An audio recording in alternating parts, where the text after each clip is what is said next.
Well, hello, my friends, and welcome back. Do you remember that saying, all roads lead to Rome? Well, it seems like all the indicators point out to a certain thing now, which is there are some persons of interest still trapped in Mariupol Azovstal steel plants, underground bunkers, catacombs. So, yes, the people, most fighters, it seems like, they were trapped over there, surrendered, but not the commanders. So the commanders are still inside down there. I wonder why. Isn't that because we have some people that are very important? Let's read this article. Actually, I have it from two sources. This article was provided to me by a cousin of mine from Canada, so I thank him very much for this. And one comes from Reuters, and the other article comes from the Jerusalem Post, and they're dated May 18th, 2022. And this is the title. They basically say the same thing because I think they took it from Reuters, both of them. Yes. And this is the title: Ukrainian troops, but not commanders, surrender at Azovstal. So Ukrainian troops, but not commanders, surrender at Azovstal.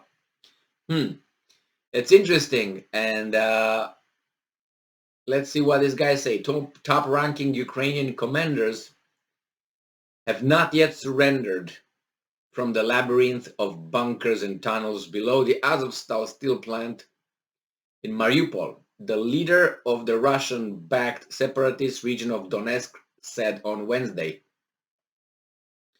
So, as the most devastating siege in Russia's invasion moves towards a finale, nearly 1,000 Ukrainian fighters who barricaded themselves into the tunnels have so far given themselves up to Russian and pro-Russian forces since Monday.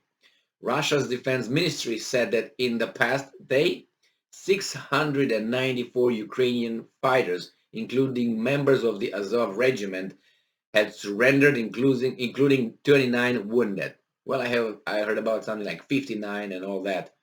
Um, they changed these numbers. It seems like it was unclear if the top commanders would leave the plant or possibly even fight a last mortal battle with the Russian forces they regard as occupiers for their motherland.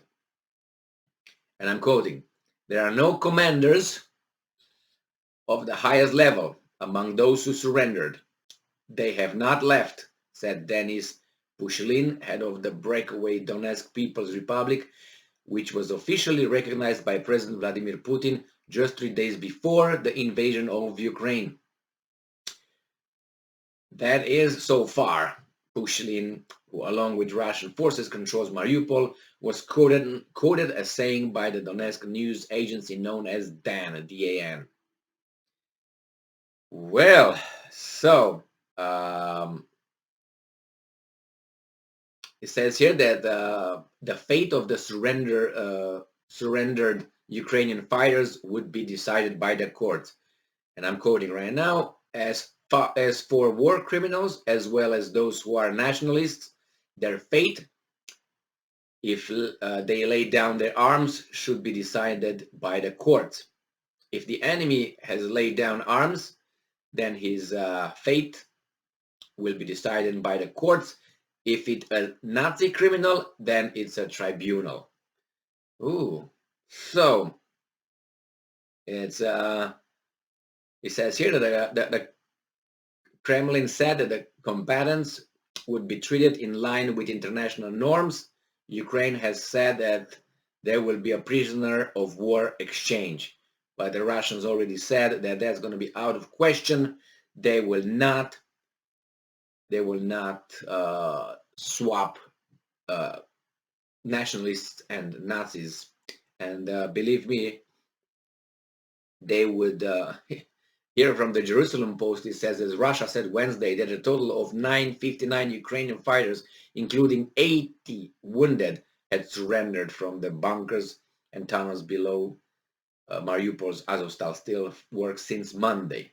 Okay, so it's clear. And when the news came that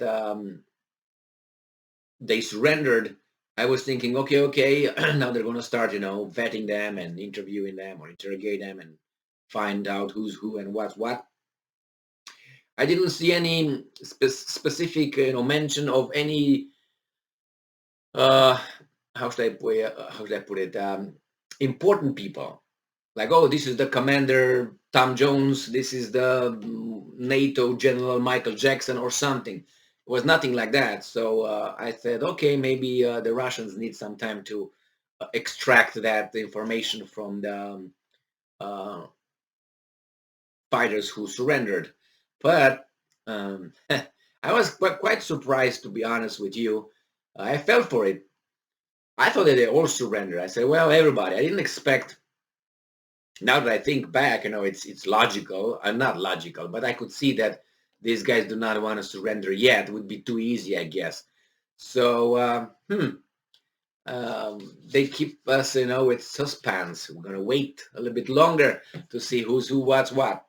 And this again, I think it points out, or at least draws the attention and begs the, begs the question: who else is in there? And I'm pretty sure they know that they will be the ones that they will get the tribunal and other televised shows and who knows what. You know how it works in this kind of circumstances. The victors are gonna, show everybody off and say this is this, and then they all cry and say we're sorry and you guys are the best and we were the worst and come on everybody join our invaders. That's probably how that's gonna play if it's still, um, I know this would have been done under the Soviet Union, but I think that's a basic procedure, considering that they also there were some news outlets who had videos with British um, fighters, British fighters in Ukraine, and they were shown on the TV. So we'll see. I'm pretty sure that the commanders know for sure that if they're labeled Azov battalion leaders or commanders, they're immediately labeled with that ideology from the 1930s and early 1940s, or half of 1940s, and they know their fate is sealed. So I know exactly what's being decided there.